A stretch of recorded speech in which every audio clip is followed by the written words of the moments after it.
Hi there, welcome to Joyce on YouTube. Don't forget to join us on the Joyce Meyer app and at joycemeyer.org for more of what you're about to see and lots of great content to help you in your everyday life. Thanks so much for joining us. This morning I want to start off by talking to you about 7 ways that the devil deceives people. Because you have to understand that the devil is a liar. He's the father of lies. He doesn't know how to do anything but lie. And deception means to believe a lie. So if we were to say a person is deceived, that means that they're believing something that's not true, but it has actually become their reality because they believe it. Do you realize that whatever you believe becomes your reality, even if it's not true at all? You can believe that somebody doesn't like you, and you go through all the same torment that you would if somebody really didn't like you, and maybe the person has never had one bad thought about you, and maybe they haven't even thought about you at all. See? Sometimes we think everybody's thinking about us all the time, what we're doing and what we're wearing. You know, a lot of times you're the last thing on their mind. And so let me just pose this to you today for you to take home and think about. How many lies do you believe? I would venture to say that there's not one of us here in this room, myself included, who doesn't still believe something that's not true.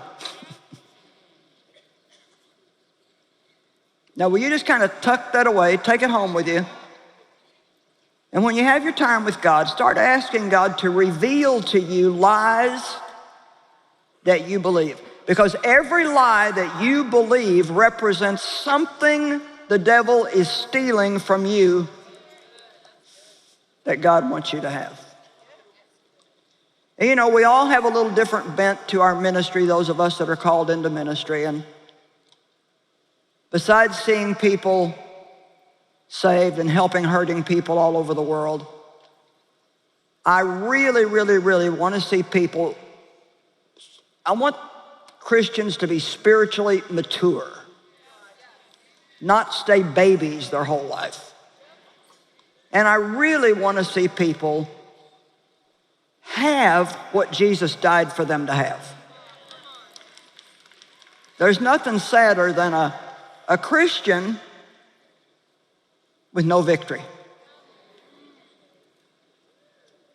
We need the victory to make other people hungry and thirsty for what we have. And the victory doesn't mean necessarily you have no problems. It's more about, do you let the problem have you?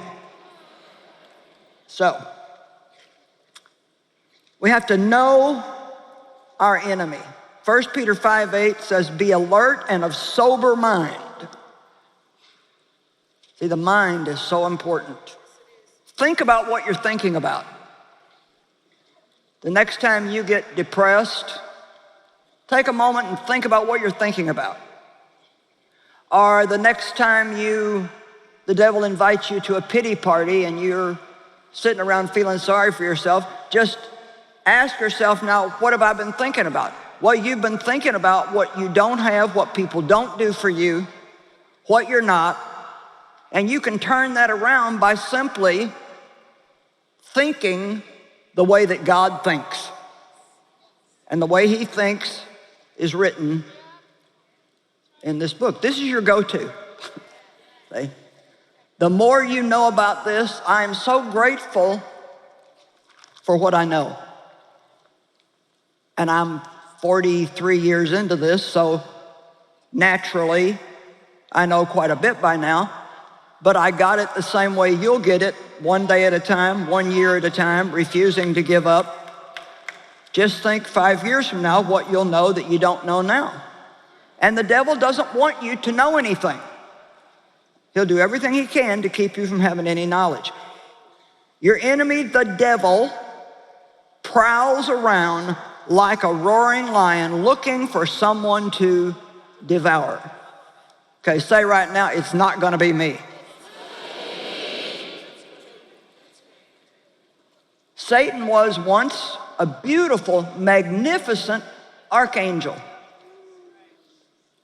He was in charge of worship. Matter of fact, it appears that his body was made up of musical instruments. So every which way he turned, he got a different sound. Archangel. There's a handful of archangels. They're above the other angels. And he got so full of himself that he rebelled against God. And he said, I will lift my throne above the throne of God. Well, that doesn't work for the devil, and it won't work for any of us. It's God's way or no way. And so, long story short, he ended up getting kicked out of heaven with 1/3 of the angels that were following him. And he's been here on earth ever since, trying to get back at God by trying to do harm to God's children. As a parent, it hurts you worse to see your kids hurt than it does if you were hurt yourself. And so God has provided a way for us. We are not left without help. And the thing that we have to realize is we have been given authority over the devil.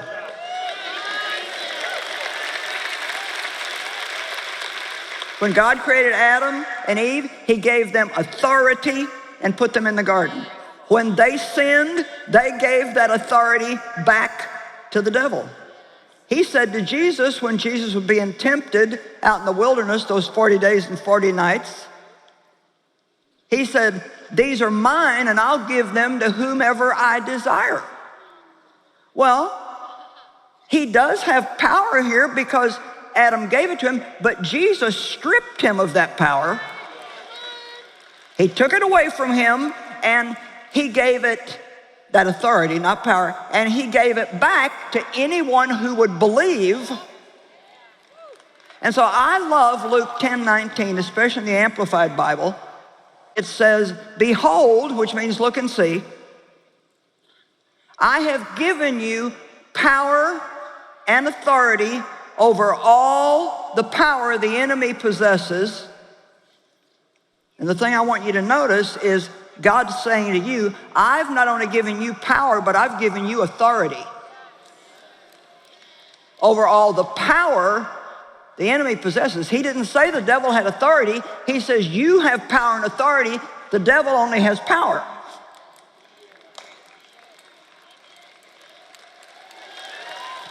When you have authority, it's a wonderful thing, but it does you no good if you don't use it, if you don't exercise it.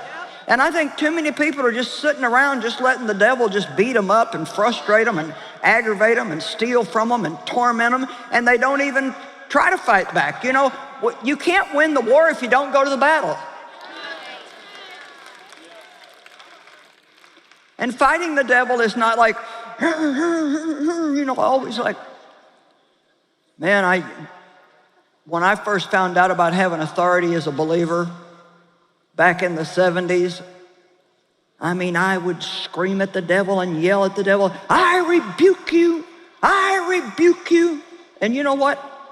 After years, my rebuker was worn out and the devil still had the upper hand.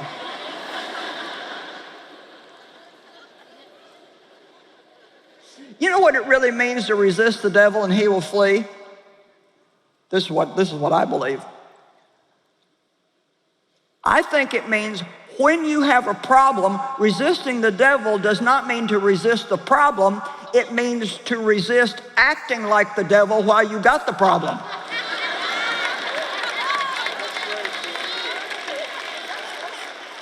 Come on. God told me that years ago. Stop trying to get rid of the problem. Just stop acting like the devil. And see, that's what he wants. We have a problem, so now we're mad at everybody. and we're being hard to get along with, and we're being rude and unloving, and we don't want to keep our commitments because I've got problems. The thing to do when the devil's coming after you is do more right than you've ever done before in your whole life. Come on, this is a super big secret that Christians just don't get. Romans 12:21 solves the whole thing. You overcome evil with good. You understand that? You overcome evil with good. You don't hate your enemies, you buy them a present.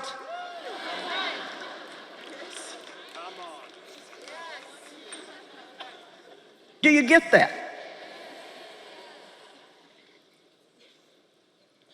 Ooh. All right, so deception, deception, deception.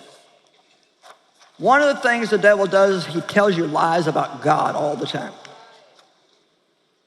He tries to make people doubt the existence of God, tries to convince people that if there were a God, then all these bad things wouldn't be happening in the world.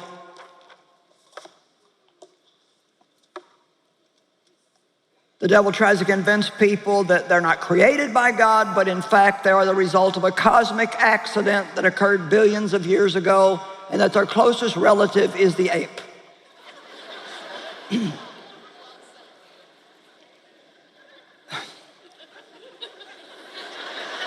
Well, it's no wonderful people in the world are discouraged.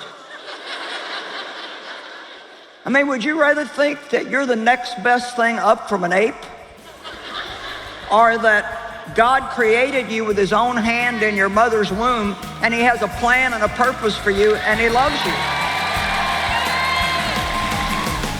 I invite you to join me in the Joyce Meyer app or at joycemeyer.org. Today, for more on this topic and other teachings, I believe God will use these to help you in your everyday life. I'll look forward to seeing you there.